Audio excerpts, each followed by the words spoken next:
Welcome to Sass and the Sacred, the podcast where sassy baddies stop shrinking their power and start showing up as their sacred selves. I'm Samantha, your newest BFF. Let's talk setting our souls on fire, shadow work, and of course, most important, mental health.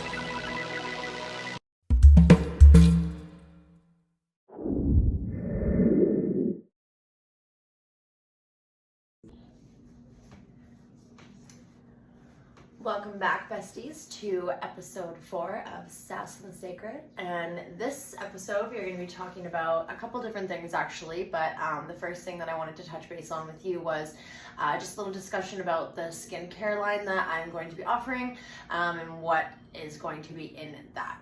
So I'm going to be doing a all-natural hair oil, which it has mint and rosemary, and I'll give you guys the actual, all the breakdown of all of this in a document as well, so you guys have it, as well as I'll make posts about it so you know word for word. But then I'm also going to be offering a under the eye honey and coffee. It's not a scrub, but you would think it was, but you just place it on under your eyes before bed, and then also in the morning. I find it's best to do it twice, depending on how dark the circles are in your eyes. I would leave it on for 20 minutes if they're darker, and then 10 to 15 if they're a little bit on the lighter side, but they still piss you off. Like us all women, we like to just feel good in our own natural body and also not have to pay, thousands of dollars for skincare products, which I know can add up like crazy. And unfortunately, we just don't have that kind of money these days. So yeah, your girl's here for you when it comes to that. So, and then also I'm going to be offering a flaxseed Botox face masks. They're a pretty big pain in the ass to make at home, so I will save you the hassle and do it for you. And then that will also be offered. This all has to be local though for now until hopefully things get busier, and then at that point I will decide to expand and then get a different license. But as it stands right now, we'll be sticking to local only. I'm sorry guys for the skincare products and the hair oil, but moving forward I will definitely keep you updated if that changes. And then for the Botox face masks, I'm also offering rice paper to go with it, because I find that if you actually put the flaxseed and rice paper together as a mask and then leave that on for about 10 minutes and then wash your face with just ice water. So fill that bowl full of ice, a little bit of water, let it sit for about 3 minutes so that it's really, really cold. And then I would say wash your face 3 or 4 times, rinsing with that at the end of it, and you will see a difference in your face within, I don't know, probably 2 days. And then again, these are all natural products, you guys, so they're super, super good for you. These days there's just so much chemicals and stuff that's just unnecessary. So yeah, I'm just trying to give you a little bit more of an all natural option, and that's also going to be my soaps, my candles, all that kind of stuff. And then I'm also actually thinking about maybe dabbling in pet safe candles, because I know that actually this wasn't until recently, probably about 2 years ago, I found out that it's actually hazardous to have some candles in your house because the scents can be toxic to your animals. I didn't know that. So fun fact for the day, I guess, for you guys too, if you didn't know that already. But that's so far, I think, what I'm going to be doing. And then also maybe, if that's a hit, I also have a turmeric mask that I make as well. And then also I have an oatmeal body scrub and face scrub that I also make as well. I find that one's really good in the shower, because I use the bigger oats for it. So, and then I also put that in my soap as well, so it acts as an exfoliant too. That's natural. So yeah, that's a little bit of my skincare stuff that I'm going to be kind of putting out there. I know you guys haven't seen much product yet. I'm getting to it, I promise you. It's a lot, and like I said, I put a lot of love and thought into the things that I make. So I know it's not going to be an overnight thing, but just know that it is in the process, and your girl is not forgetting about all the things I promised. I'm going to pull through for you, for me, and for us, because baby, we deserve it. We deserve to be spoiled. We deserve to, just have things that make us feel good, because somebody put, all their love and thought into it, and they don't even know you. And I feel like that's what we need to start doing as a community as a whole, is just start to love more and to move with kindness, compassion. Like, it's just so important that I think we just forget that way too much. So yes, I think that should be really good. And then moving into today's episode, that is a little bit of a longer one. I'm going to try to keep it as short as possible, but I feel like this knowledge needs to be shared with you. So the first thing I want to talk about is the moon phases and the emotional fluctuations that come with it. The moon, it's had a effect on human emotions dating all the way back into far back in history, okay, guys? So, and then to the observers and rituals of ancient civilizations, this ancient belief, it dates back to Babylon, ancient Greece, and even earlier times than that. So like I said, it's really like far back there. So, you know, it's got to mean something if it's still stuck around until now. So, the moon has since been viewed as a source of magical power, and it's thought to have profound effect on man and woman's inner world and their nature. So ideas that the phases of the moon influence the human mood and behavior become especially evident when observing how the moon manipulates the tides and the seas. It makes a lot of sense, and if you know you're a water sign, you can understand that too.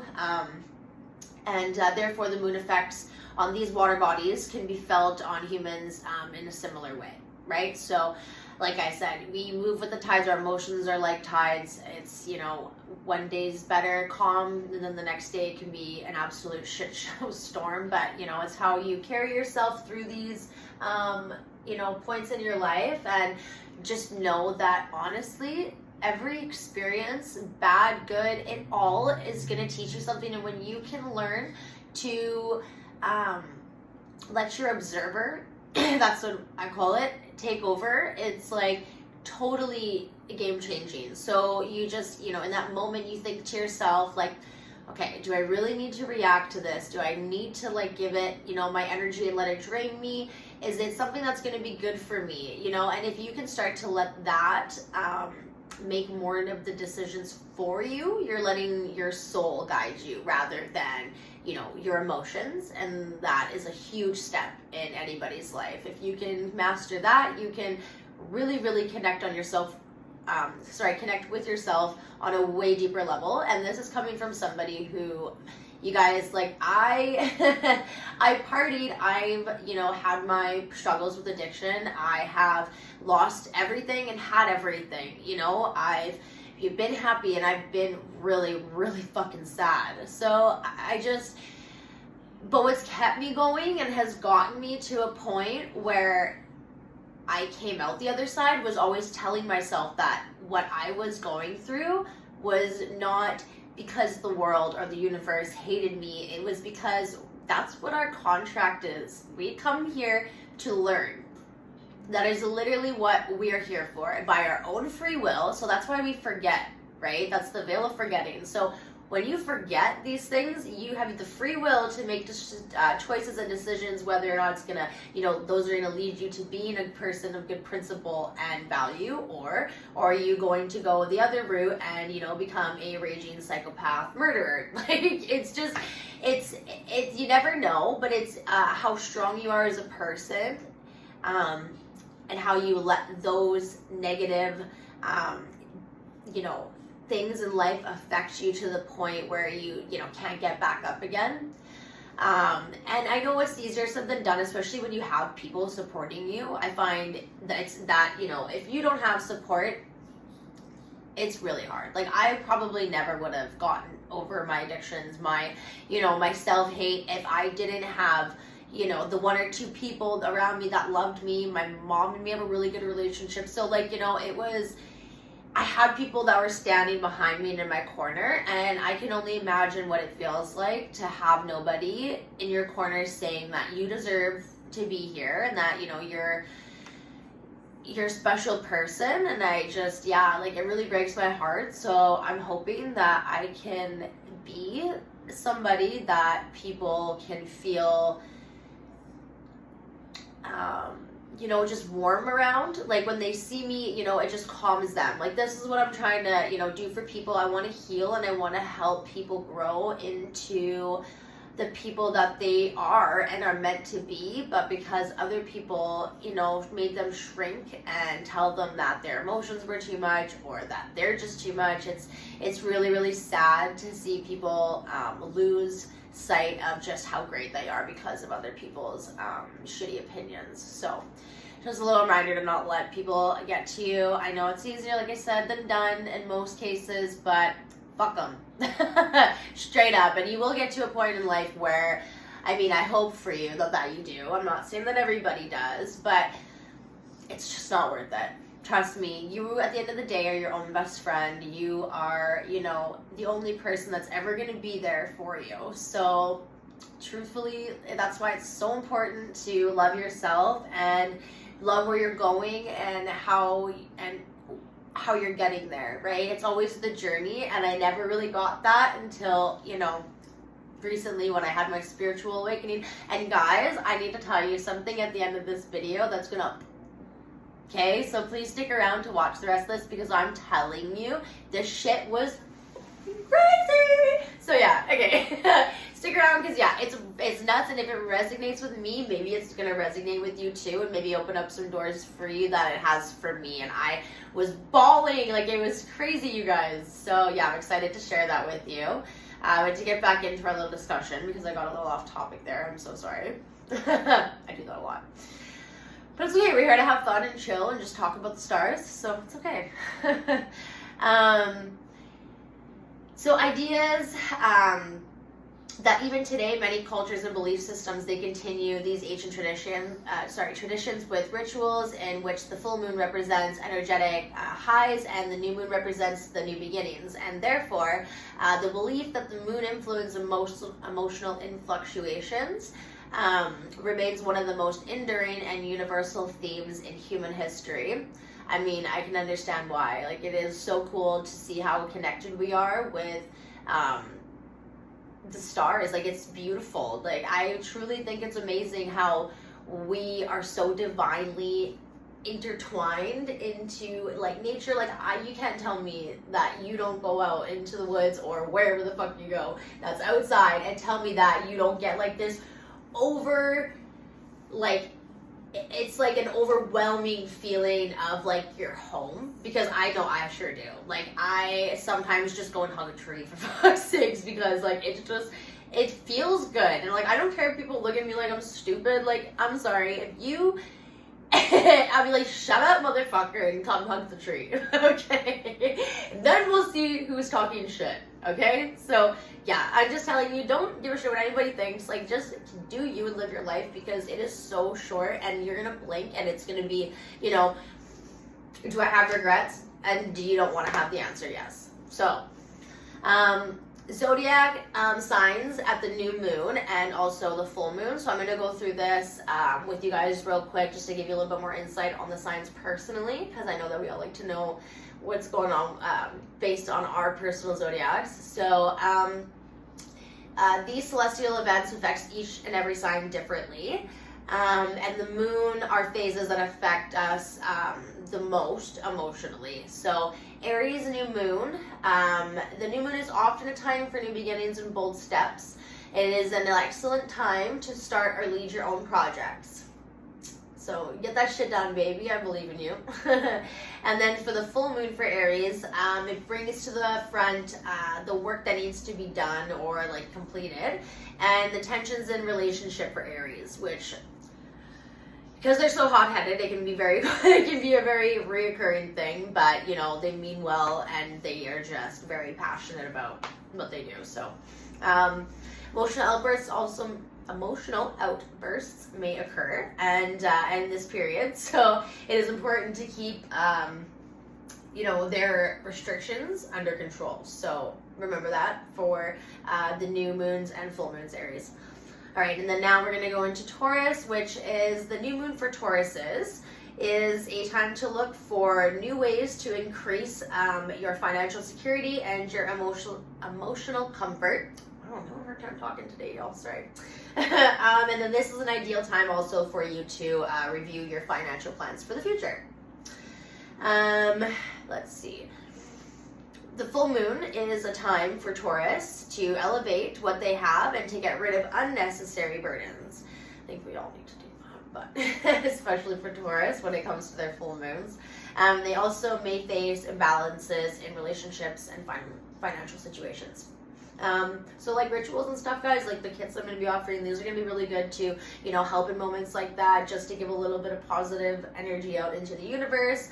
I don't know, people that are watching this are a religion or whatever. I am Christian, and I was a little skeptical at first about doing this because I felt like I was, you know, leaning into being a witch, which I definitely am not, and I do not want to be, but I just, you know, didn't want to give idolizing to a false, you know. So I came to the realization, you know, I really had a little one-on-one conversation with the man upstairs, and I just felt like, you know, he knows that I'm not doing it for bad reasons. It's to like heal and help people to find their consciousness and their soul purpose, and to bring light and healing, not darkness. So I think that this, personally, in my opinion, is an okay thing to do, but then again, that's up to you. But just for some clarification on that, because I felt like it was important to look into that myself, and, you know, to have that conversation. But a lot of people are probably going to come at me if they are hardcore Christian and stuff like that and say otherwise, but that's okay. Everybody can have their opinions, and, you know, as long as you're doing what is necessary to heal, then I don't think anybody's opinion matters. And then, so for Gemini, your new moon is going to offer opportunities to expand your social circle, as well as to learn some new ideas. That's always fun. And then you can also make new beginnings by using your communication skills, which is really awesome, because I find that communication is really big, and if you know how to communicate yourself well and your feelings and everything in between, you can really resonate with people. So Cancer, that's me. And I know many of you as well out there. Oh shit. 2 seconds here, let me get my shit organized. For Cancers, the new moon is a time to strengthen your family relationships, which you're already always doing anyway, but let's take a little bit of extra oomph and put it there when it comes to your new moons, as well as it is a perfect time to spend with your family members and improve the atmosphere. And then also for your full moon, you can become more emotionally sensitive, which we didn't think was possible, but it is. And then you might feel the need to solve relationship problems, which can be out of your control. So, you know, there are things you can control and things that you can't, and this is when you need to let your observer come in and take over, and just to let it really, you're not choosing with your head or your heart. It's, you know, just, do I really need to, you know, engage in something that I know is negative for both of us? Or, you know, just walking away when you know that it's, you know, the conversation's not going, like, that's what I'm talking about. So, and then not arguing, and then not apologizing because you feel like, you know, you should, even though you shouldn't. And then, you know, that's what I'm trying to get at with that. And then for Leo, your new moon, it increases the energy of creativity and your self-expression, and it is also a great time to start artistic projects or rekindle romantic relationships. Woo, woo, woo. Fucking boyfriend though, I'm sorry, like, I can't be bothered right now. I find that this generation is, well, yeah, they need a little bit of help. So you know, the right one will come along, and that's also another thing when it comes to the cosmics and the stars. These are all things that are already in place, and, you know, you might have to wait longer than you want to, but it's just not your time yet. So just me, I was one of those people and was like, when am I gonna find my true love? But, like, yeah, you just really can't do that to yourself, because you need to love yourself first. And I'll say this like 100 times, you're gonna hear me say this, and then maybe some people will actually do it. But, like, once you do that, that's the only way you're gonna be able to fully love another person. It's 100%. It is the truest statement, other than, that's one of my favorites, other than misery loves company, and that has to do with self-love, because you won't surround yourself with people that make you feel like shit about yourself, or drain you, or drain your bank account, because, you know, you want to be around people because you don't want to sit with yourself because you're not a fan of who you are. You know, and these are all super important things, because, you know, life, you don't want to have those shitty people around. They're going to talk behind your back, and, you know, oh, you know, are they actually like trying to sleep with my boyfriend, or, you know, just shit like that. It's just not a way to go through life, and I did it for a very long time, so I'm just hoping that I can help some other people through traumas and, you know, just really shitty experiences in life, because God knows I've definitely had my fair share, but I also made a few decisions that had put me there as well. But if I would have known that there were answers that I was looking for in astrology and stuff like that, then, you know, I maybe would have not had to have put myself through it as long as I did. But regardless, I'm glad that I did, because it really just made me a better person, a more loving, compassionate, and humbled person. And I feel like that's very important these days, because it's the only way that you're ever going to truly grasp what love is. You know what I mean? Like, that's just it. So now we're going to go into Leo's full moon. Your full moon, it tests the balance in your social environments, as well as significant developments may occur in your friendships or professional relationships. So that can be good too. For Virgo, your new moon is a time to make adjustments to your health, your daily routines, and it's ideal for self-grooming. I don't know why I put that in there, but whatever. Self-hygiene, I guess. Routines and increasing efficiency. So yeah, just making sure that you're organized. Maybe making your lunch the night before so that you're not rushed in the morning for work, that kind of thing. Libra, your new moon, it offers the opportunity to make new beginnings in relationships and strengthen existing bonds. You also may seek harmony and balance in relationships. And then for your full moon, it is a time to review your current relationships and get rid of unnecessary burdens, injustices in relationships, and you may become more apparent to things. Scorpio. New moon for you is a time to make deep emotional connections and discover hidden secrets. It's the perfect time to explore your inner world. So your moon, baby, that's your inner world.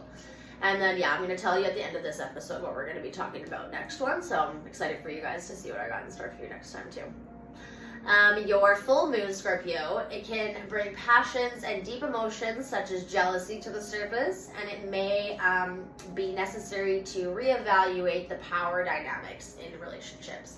So are you being the man and roughing and toughing him around, or what? I'm just kidding. But yeah, sometimes you need to just look and take a step back sometimes and just say, I need to be so in control all the time, and maybe I should just let somebody else take the reins for a little while, and maybe I'll see that they're capable of actually doing what's needed of them. I know I'm bad for that too sometimes, so I can't say much. So Sagittarius is next. Your new moon is going to be full of adventure, new learning opportunities, as well as you may be open to new cultural experiences. And then for your full moon, it is a time for Sagittarius to question your philosophical beliefs, and then long-term goals as well.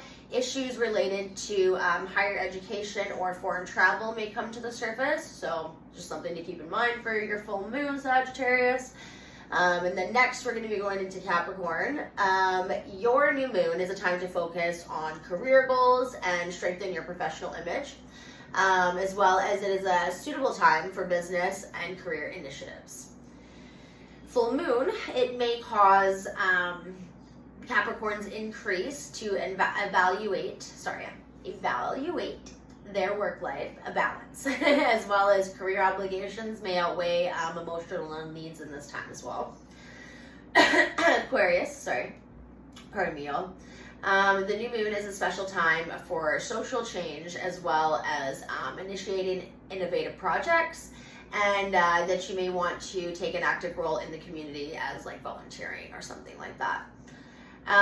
Your full moon, it may require to reconsider your place in friendships and community, and as well as pressures from social environments may increase as well.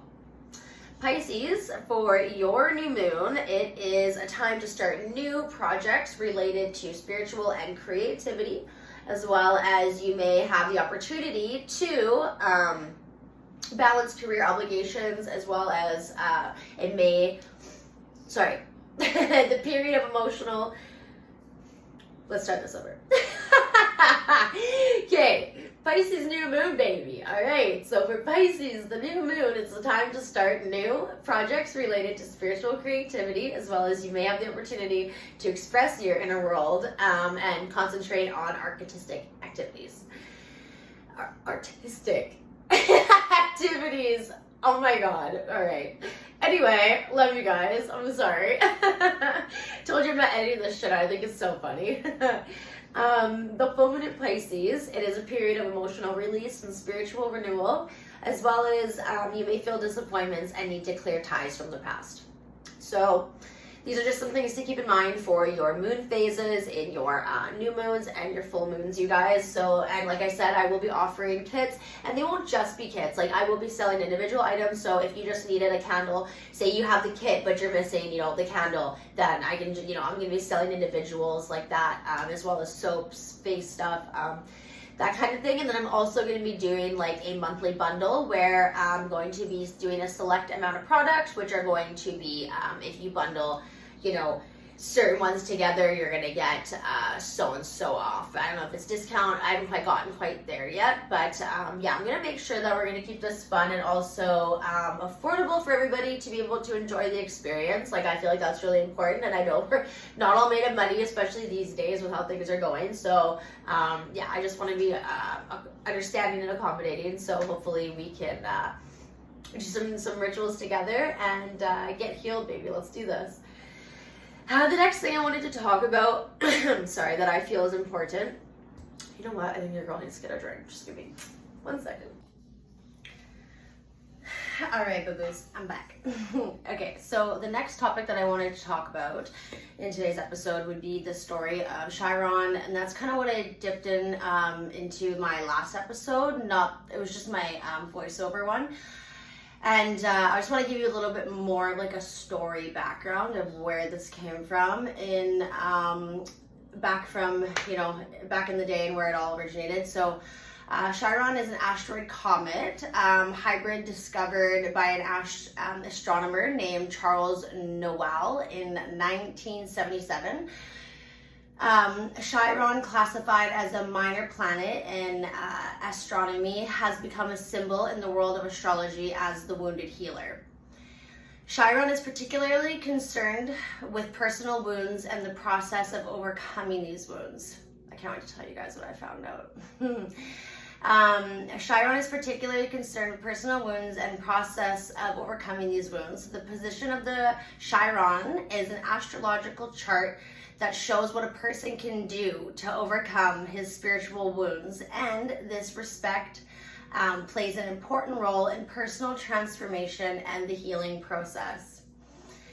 In Greek mythology, Chiron, unlike other centaurs, is a good-hearted figure known for his intelligence and healing abilities.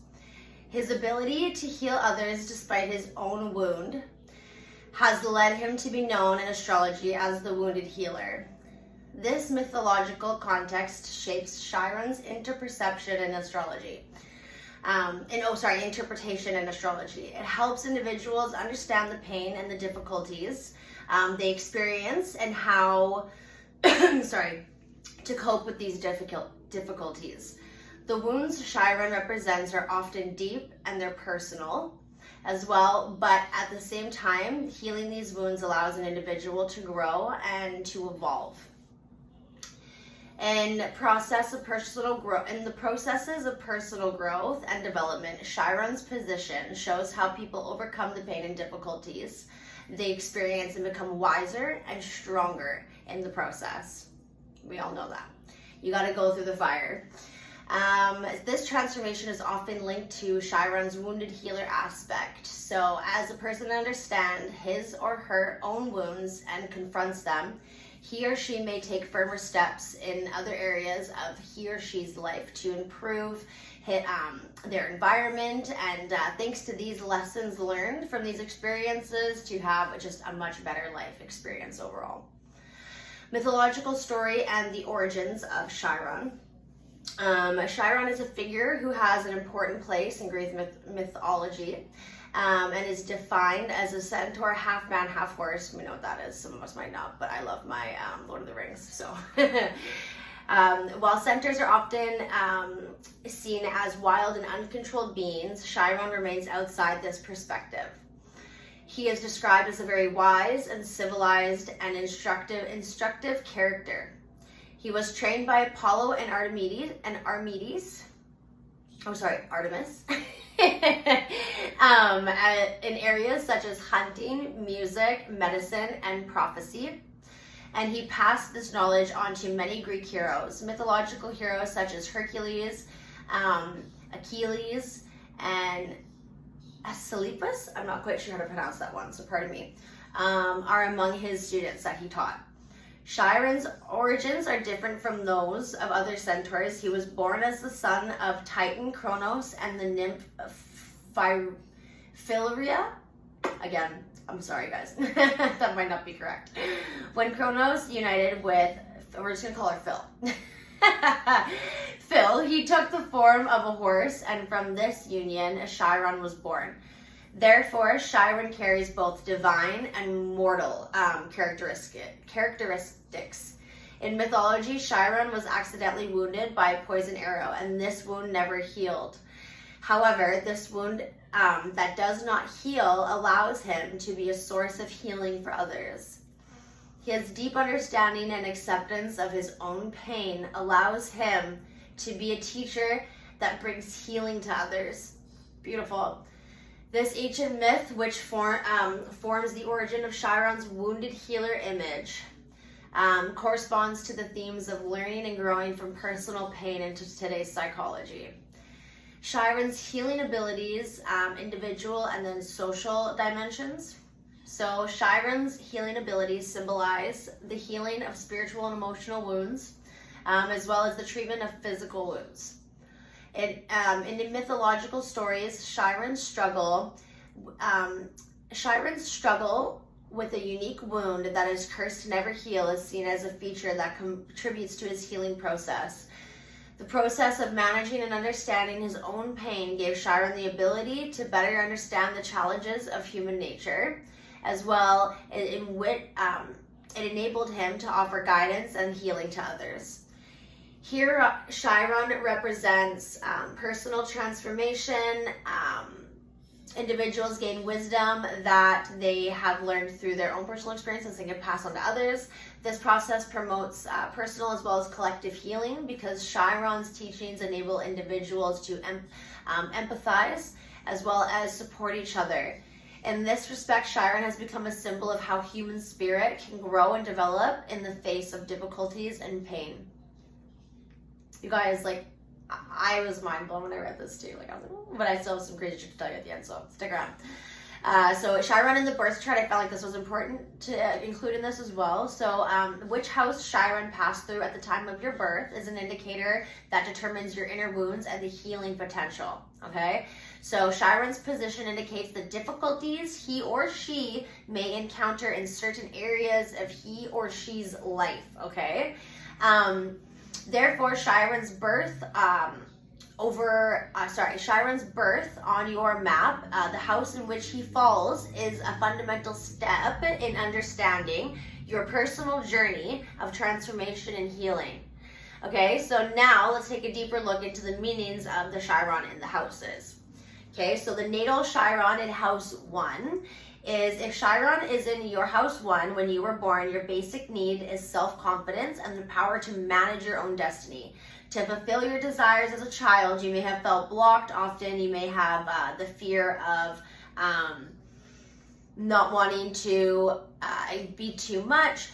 Nothing I want happens. This may cause you to exhibit a competitive attitude into adulthood, as well as, or conversely, give in easily under pressure. These contexts may cause you to encounter issues in your life, such as being overly combative, as well as being bullied. But what Chiron teaches here is to develop a strong sense of self by facing these challenges and gaining strength from them. The more that you know about yourself, you guys, like I've said this millions of times, you know, like you really got to know yourself. And I know it's hard. Sometimes you don't know where to start, where to look. Astrology, I'm telling you guys, it is the answer to all of your questions. The more you know about yourself, the stronger you can be in your relationships with others. Like I said, you gotta love yourself first. Misery loves company, baby, okay? The natal chart in Chiron in the second house is, if he's in your second house in your natal chart, financial security and adequacy of resources are your basic needs. You may have grown up with the idea that it will never be enough. This may cause you to be overly anxious about money matters or to attach too much importance to material values. Its main themes include money problems and lack of financial support, but Chiron here encourages you to discover values beyond material resources and to learn how to best use your own resources as an individual. In the third house, your communication skills and mental functioning may become important. The worry that I will never be properly understood can lead to hard ways of expression. You know, you might have a hard time expressing yourself. This can cause difficulty in social interactions as well as learning, but this offers you the chance to learn to listen to your inner voice, as well as when communicating, understand and process the information. Like I talked about it in my last episode, you know, you need to listen to people, right? Feelings are important. Listen, process, and then reply. Don't just instantly come back with something, because people want to feel heard, right? And we all do. So it just takes a couple minutes to listen to people when they really need somebody to talk to. And then a natal chart, this will be in the fourth house. If you focus on family relationships and emotional foundations, the fear of I will never completely be safe, as well as this can cause problems in your home life as well as your family life. In this position, Chiron encourages you to heal the wounds of your roots and your past. This is generational trauma as well. It helps you to find emotional well-being by strengthening family ties and establishing soul foundations in your home life. So the fifth house, the need for creativity and self-expression is emphasized. The fear that I will never be appreciated enough can make you hesitate about artistic and creative expression. And Chiron here encourages you to gain self-confidence and showcase your unique talents, recognizing that your own creative power and expressing it is a part of healing, and it is the position, and that is the position that this will bring. In your house 6 for Chiron, it would be that you are sensitive about work and daily routines. The thought that what I do, will never be enough. This can lead to concerns in your business life as well. It makes you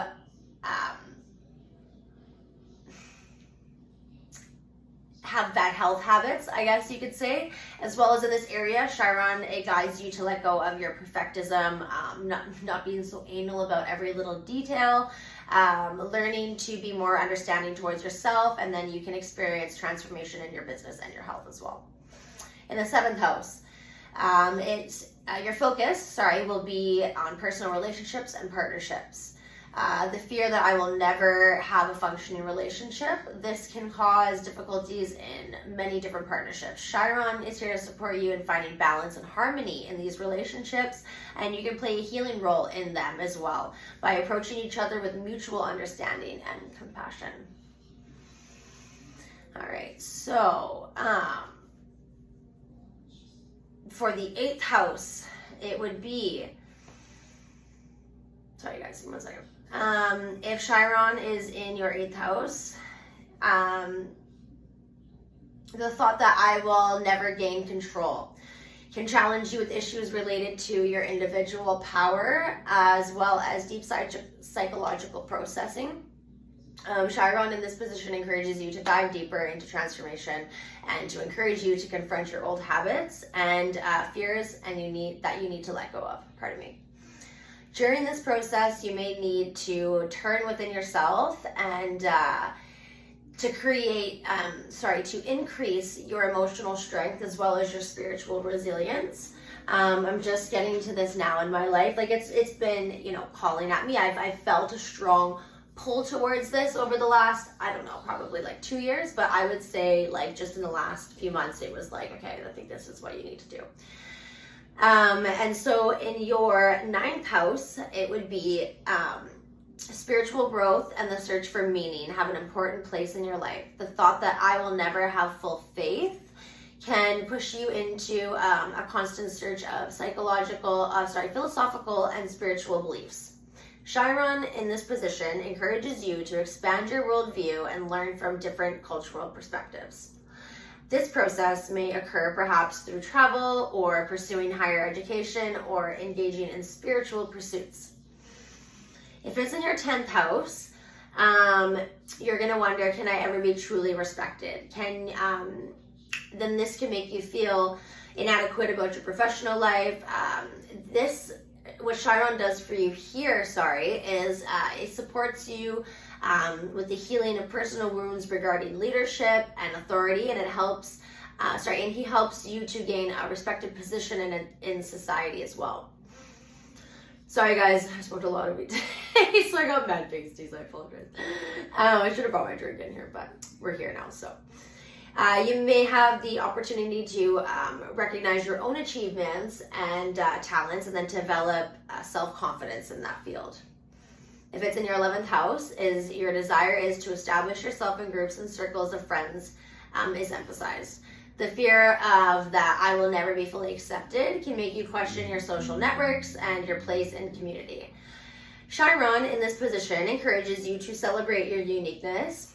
Celebrate it every fucking day, baby. You deserve it. You are perfect just the way you are. Okay? And you can also take part in projects aimed at social change and innovative thinking, as well as this can satisfy your desire to do greater good for humanity. Now, if it's in your 12th house, which is our last, you may have a search for spiritual connection and a sense of unity deepens. That deepens. The thought that I will never be able to fully trust and to let go. This can affect the way that you deal with loneliness or the challenges that you face. And Chiron here wants to support you and heal the fears and the wounds of your subconscious, to make you feel like you're a part of the universe. Meditation, art, therapy, or spiritual studies, these can be an asset to you, as well as, just anything that is on the creative side is going to bring you into that healing process. Conclusion, the teachings of Chiron is discovering the special meanings that each sign has for their charts. It's a step into your journey of personal transformation and your healing. By understanding and confronting your own path, you're going to be able to find your strengths and be able to support others as well.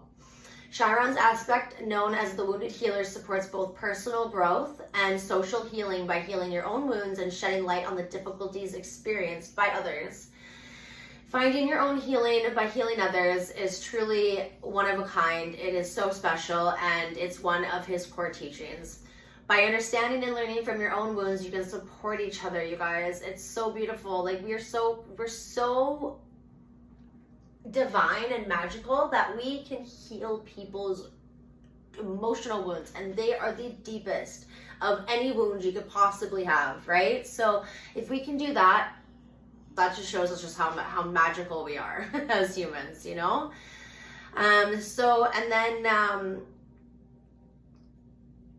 to explore Chiron's specific position in your chart in depth, you can definitely go and ask ChatGPT. I would advise you to and take a little bit of a deeper dive into that for your sign specifically, because I can only kind of do an outline right now. Because you might just be really surprised to see what you come across. So that's what I had to talk about for the story of Chiron and where that is in your birth chart. And then, what I wanted to talk about next would be our planets, because this is where you're going to find where your basic building blocks of the natal charts are. Okay, so let's get into it, boo. But I think your girl's gonna go grab her drink because, yeah. Always be nice to yourself. Don't call yourself stupid or none of that bullshit, but, you know, I do. And so that's all we're going to be talking about today, guys, for the planets, because it's a very large amount that I have to go through. So we're going to continue with the planets next episode, so that it's not so much information in one. But I'm hoping that this kind of, you know, gave you some more insight into things that you didn't know before, because that's kind of what my hopes are here, is to bring a different side of astrology to you guys, so you can learn some different sides and views and perspectives, and maybe it'll turn skeptics into believers. I don't know, that's hope so. And so this might actually do that. So you guys, I was looking into Saturn and what it means for us as individuals and for our zodiac signs, and this is what came back for me, okay? So I was asking why I am feeling such a calling to my spiritual side as of late. And what ChatGPT told me was, give me 1 second here to pull this up.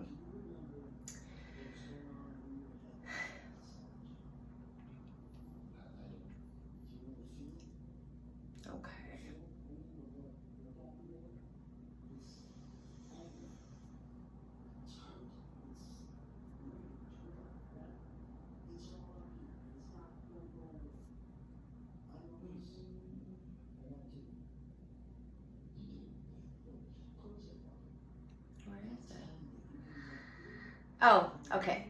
Here we go. So basically, this is your soul check-in moment, ages 29 to 31.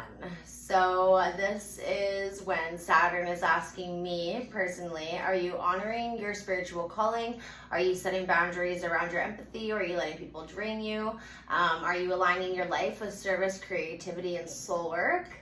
This is why feeling awakened and the call to guide others, which is my podcast and my small business, with the mental health workshops, all Saturn and Pisces aligned. What?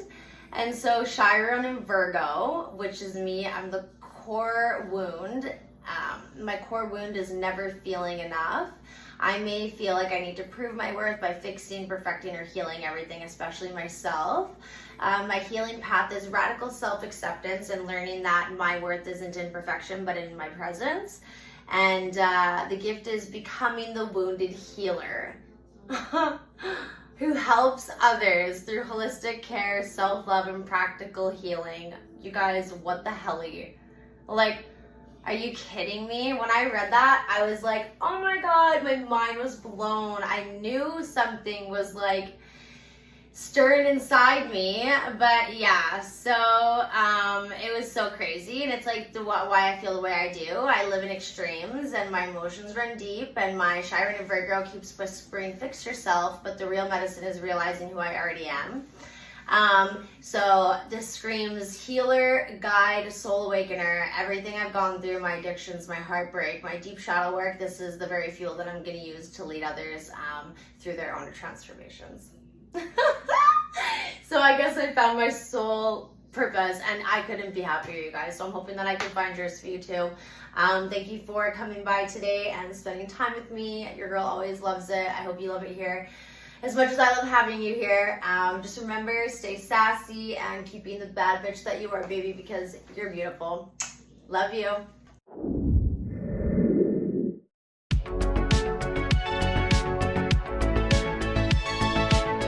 Well, that's today's podcast. Thanks for vibing with Yabish on Sass and the Sacred, where the sass is never too much and the healing hits deeper. Until next time, stay bold, stay classy, stay sassy, and badassy, baby.